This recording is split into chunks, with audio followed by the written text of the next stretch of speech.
नमस्कार दोस्तों। आइए हम लोग पर्यावरण एवं पारिस्थितिकी के संदर्भ में एक प्रमुख टॉपिक जो कि बहुत ही बेहद इम्पोर्टेंट है, उस टॉपिक का नाम है ओजोन। तो ओजोन परत के संदर्भ में आज हम लोग चर्चा करेंगे, क्या महत्वपूर्ण उससे संबंधित क्या विशेषताएं हैं। जैसा कि आप देख रहे हैं कि ओजोन परत के संदर्भ में हम लोग बात कर रहे हैं, जो कि इम्पोर्टेंट टॉपिक है। ठीक है, सबसे पहला तो ओजोन के बारे में जानते हैं कि ओजोन क्या है। ठीक है, उसके बाद हम लोग आगे बढ़ते हैं। देखिए, ओजोन परत जो है, ओजोन ऑक्सीजन के 3 परमाणुओं से मिलकर बना है, यानी O3 बनने वाली एक गैस है जिसकी सांद्रता जमाव समताप मंडल में, जो आपका एक मंडल पाया जाता है, क्षोभ मंडल, समताप मंडल। तो समताप मंडल में ये 20 से 50 किलोमीटर के मध्य इसका जमाव अधिक पाया जाता है।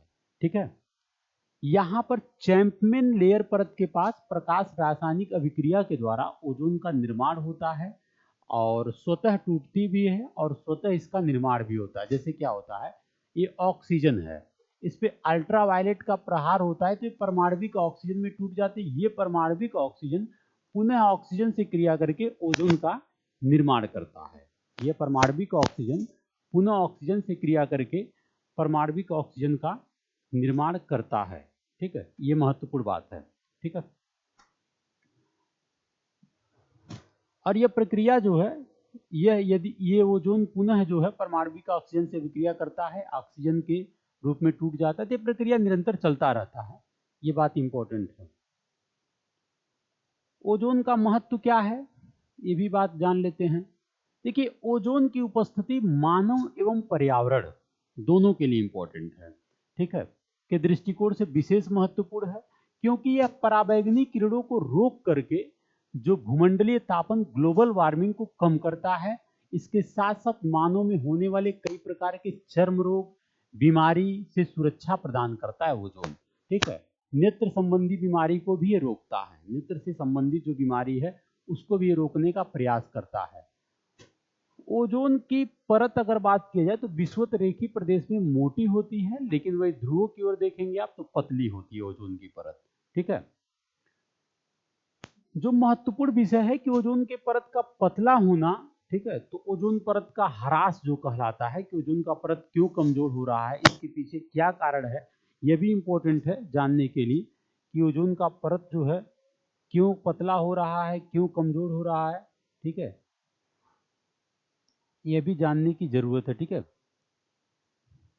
देखिए, आज कुछ मामलों में यह निष्कर्ष आया है, ठीक है, वर्तमान समय की बात भी है और बहुत पहले समय से, कि अंटार्कटिका महाद्वीप के ऊपर ओजोन परत में छिद्र देखने को मिलता है। ओजोन की जो एक लेयर है अंटार्कटिका महाद्वीप में, उसमें धीरे धीरे छिद्र मिल रहा है।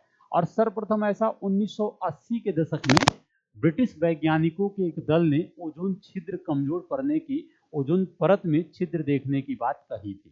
ठीक है, ओजोन परत में छिद्र देखने की बात कही थी।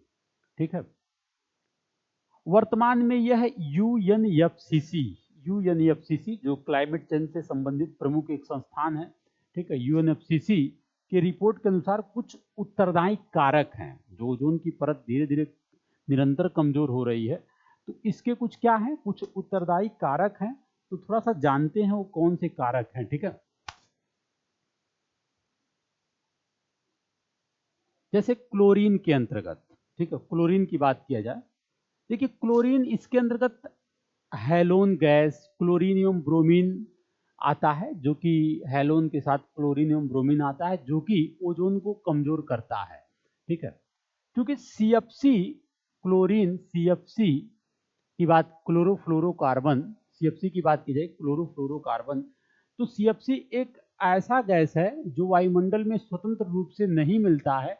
यह मुख्य रूप से मानवीय क्रियाकलापों के द्वारा ही वायुमंडल में आता है, जैसे एयर कंडीशनर, रेफ्रिजरेटर, बेड के निर्माण में तथा इलेक्ट्रॉनिक उपकरण, ठीक है, को साफ करने वाले एक विलयन के रूप में, ठीक है, विलयन के रूप में, श्रृंगार प्रसारण के प्रसाधन के निर्माण में भी आप देखते हैं सीएफसी गैस का प्रयोग होता है। तो ये स्रोत रहा है सीएफसी का, रेफ्रिजरेटर, एयर कंडीशनर, एसी वगैरह ठीक है, फिर बेड के निर्माण में, फिर आप देख रहे हैं कि इलेक्ट्रॉनिक उपकरण में जो विलयन का यूज होता है उसमें भी यूज होता है। ठीक है, सबसे बड़ी बात क्या है कि जब एक बार सीएफसी,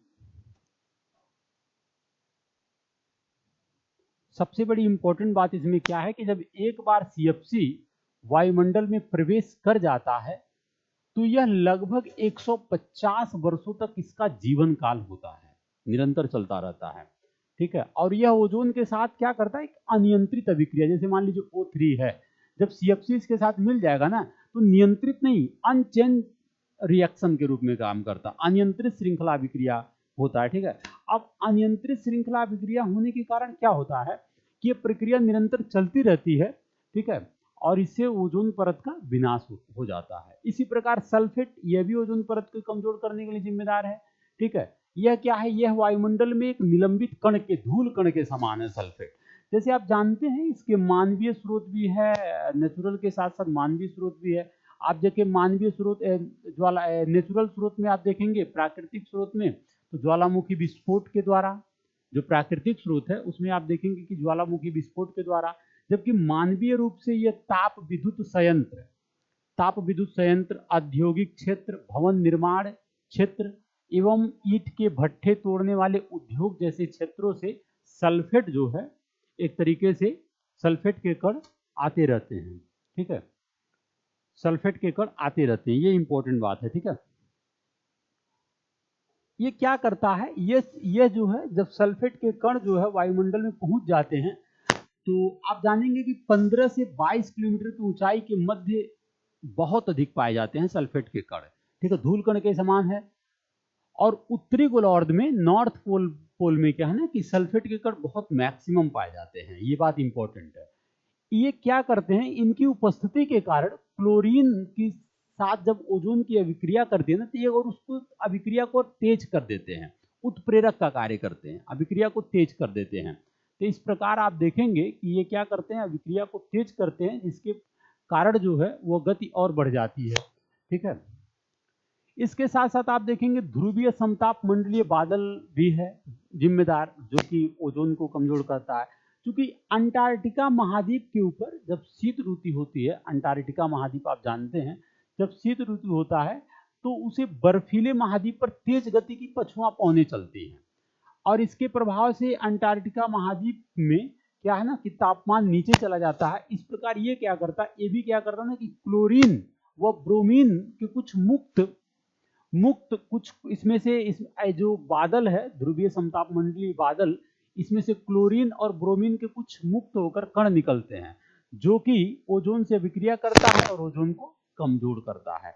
इसी प्रकार आप देखेंगे कि नाइट्रोजन ऑक्साइड, नाइट्रोजन ऑक्साइड यह भी वायुमंडल में मौलिक रूप से आप जानते हैं वायुयान जेटयान के द्वारा आते हैं। ठीक है, ये भी क्या करता है, ओजोन की परत को कमजोर करता है। इंपॉर्टेंट बात यह है ना कि ये भी क्या करता है कि ओजोन की परत को कमजोर करता है। ठीक है, आप जानते हैं कि जो नाइट्रोजन ऑक्साइड ऑक्साइड है, नाइट्रोजनी उर्वरकों के प्रयोग से आता है, जीवाश्म ईंधन के अपूर्ण दहन से आता है, तो ये इंपॉर्टेंट बात है।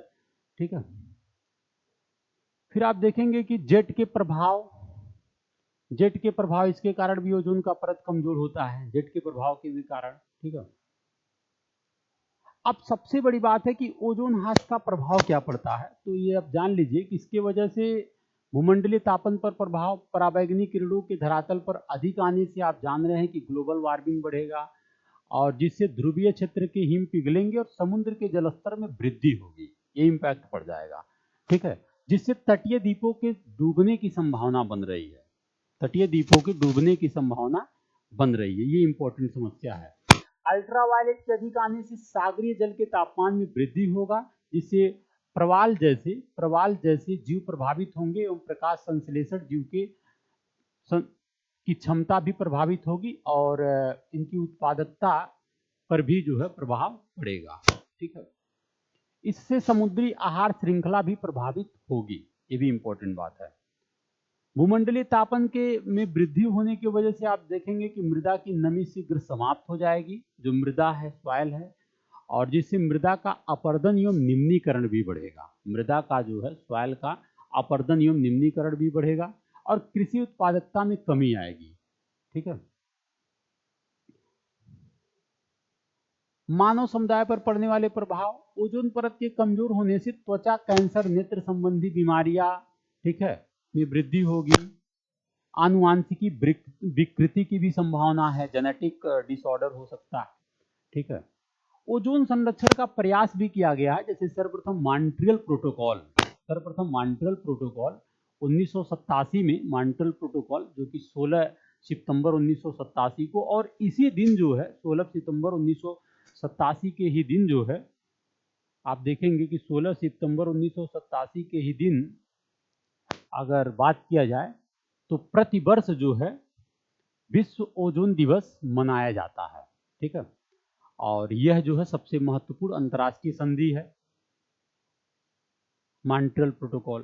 देखिए, अगर बात किया जाए कि जिम्मेदार जो है ओजोन के लिए, तो आप देख रहे हैं ना कि जो ASCL है, ये प्राकृतिक रूप से 15% यानी 18% जिम्मेदार है, लेकिन मानव जनित जो जिम्मेदारी का कारण है वो लगभग आप देख रहे हैं ना कि 80-82% जिम्मेदार मानव जनित कारक की वजह से है।